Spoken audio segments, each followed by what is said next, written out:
Hello বন্ধুরা, welcome to only sports video. এই ভিডিওতে ইন্ডিয়ান ফুটবল আইএসএল নিয়ে কিছু ট্রান্সফার আপডেট রয়েছে এবং এর পাশাপাশি মোহনবাগানের এসিএল 2 নিয়ে আপডেট রয়েছে এবং ক্রিস্টিয়ানো রোনাল্ডোকে নিয়ে একটা আপডেট রয়েছে।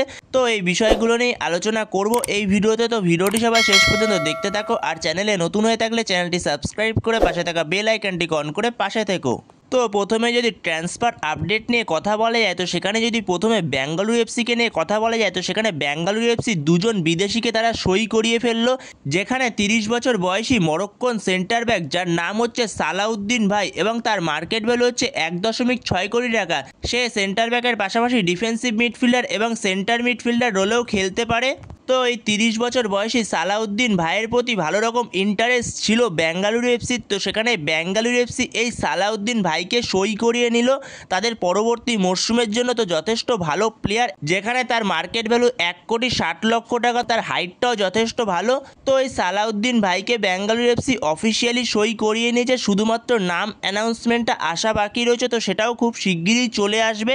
তো এই সালাউদ্দিন ভাইকে আমরা পরবর্তী সিজনে বেঙ্গালুরু এফসির জার্সিতে দেখতে পারবো, যেখানে এই সালাউদ্দিন ভাই সে খেলছিল মরক্কোর লিগেই সে খেলছিল। তো এর পরের আপডেটটি হচ্ছে বেঙ্গালুরু এফসি কিনে। তো বেঙ্গালুরু এফসি আরও একজন প্লেয়ারকে সই করিয়েছে, যেখানে 32 বছর বয়সী Argentine attacking মিডফিল্ডের player Brian Sanchez. তো এই ব্রায়ান স্যানচেজকে সই করিয়ে নিয়েছে বেঙ্গালুরু এফসি। তো এই ব্রায়ান স্যানচেজ তার মার্কেট ভ্যালু হচ্ছে 80 লক্ষ টাকা। তো ব্রায়ান স্যানচেজ সে অ্যাটাকিং মিডফিল্ডের পাশাপাশি সেকেন্ড স্ট্রাইকার রোলেও খেলতে পারে। তো কমের মধ্যে ভালোই একজন প্লেয়ার এই ব্রায়ান স্যানচেজ। তো ব্রায়ান স্যানচেজকে সই করিয়ে নিয়েছে বেঙ্গালুরু এফসি। তো অফিসিয়ালি অ্যানাউন্সমেন্টটা আসতে বাকি রয়েছে, তো সেটাও খুব শিগগিরই চলে আসবে। তো ব্রায়ান স্যানচেজকেও আমরা পরবর্তী মরশুমে বেঙ্গালুরু এফসির জার্সিতে দেখতে পাবো। তো এরপরে নেক্সট আপডেটটি হচ্ছে এফসি গোয়াকে নিয়ে। তো এফসি গোয়া তাদের 6 জন বিদেশির মধ্যে মাত্র 2 জন বিদেশিকেই ধরে রাখছে, যেখানে ইকার গোয়ারেকটেক্সেনা আর বোর্জা হেরেরাকে ধরে রাখছে, আর কার্ল ম্যাকিউককেও রাখতে পারে এফসি গোয়া। এখনও পর্যন্ত এই ব্যাপারে কোনো কনফার্মেশন নেই যে কার্ল ম্যাকিউককে রাখবে। তো যেখানে এফসি গোয়ার সঙ্গে কার্ল ম্যাকিউর কন্ট্রাক্ট শেষ হয়ে গেছে 31শে মে 2025-এ।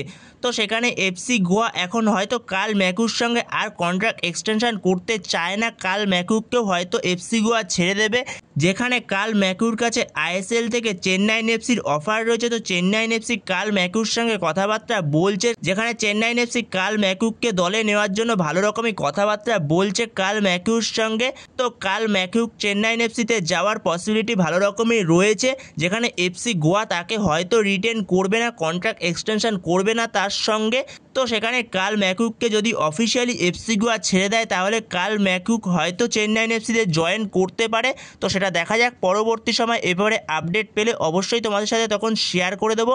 তো এরপরের আপডেটটি হচ্ছে এফসি গোয়াকে নিয়ে। তো এফসি গোয়ার ইন্টারেস্ট রয়েছে একজন স্প্যানিশ ডিফেন্সিভ মিডফিল্ডারের প্রতি, যেখানে 35 বছর বয়সী স্প্যানিশ ডিফেন্সিভ মিডফিল্ডের প্লেয়ার ডেভিড টিমোর, যে বর্তমান সময় খেলছে লা লিগা 2-তে, এবং এই ডেভিড টিমোরের মার্কেট ভ্যালু হচ্ছে 1.6 কোটি টাকা এবং সে ডিফেন্সিভ মিডফিল্ডের পাশাপাশি সেন্টার মিডফিল্ড এবং সেন্টার ব্যাকেও খেলতে পারে।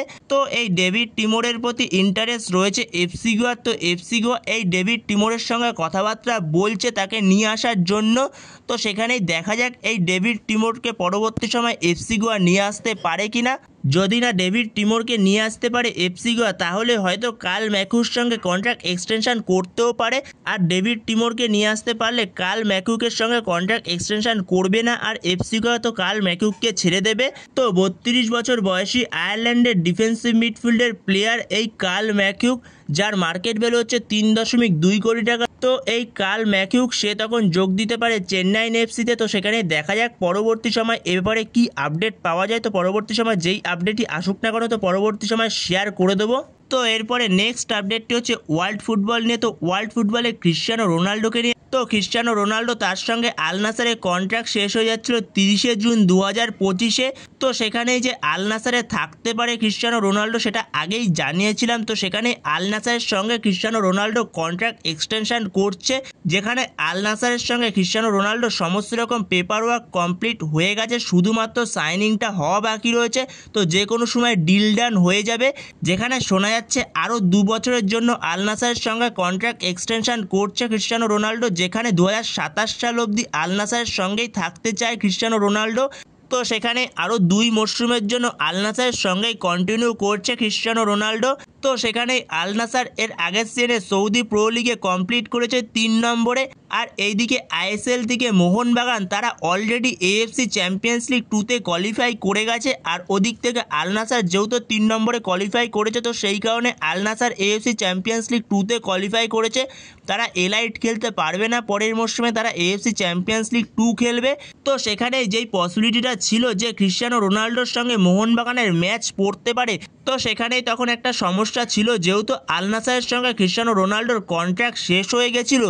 তো সেই কারণে আল নাসরে সে কন্টিনিউ করবে কিনা, তো সেই একটা সমস্যা ছিল। কিন্তু সে এখন আল নাসরে কন্টিনিউ করছে।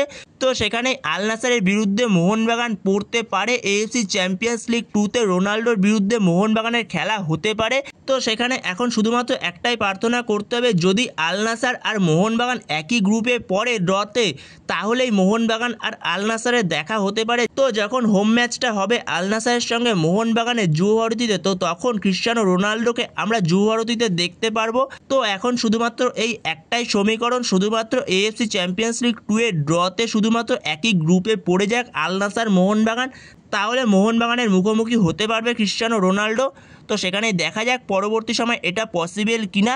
তো পরবর্তী সময় এবারে আপডেট আসলে অবশ্যই তখন তোমাদের সাথে শেয়ার করে দেবো। তো বন্ধুরা এই ভিডিওতে এই পর্যন্তই। তো এই ভিডিওতে এই আপডেটগুলো নিয়ে আলোচনা করার ছিল। তো ভিডিওটি ভালো লাগলে অবশ্যই লাইক শেয়ার সাবস্ক্রাইব করতে ভুলো না। তো নেক্সট ভিডিওতে দেখা হচ্ছে, ততক্ষণের জন্য বাই বাই।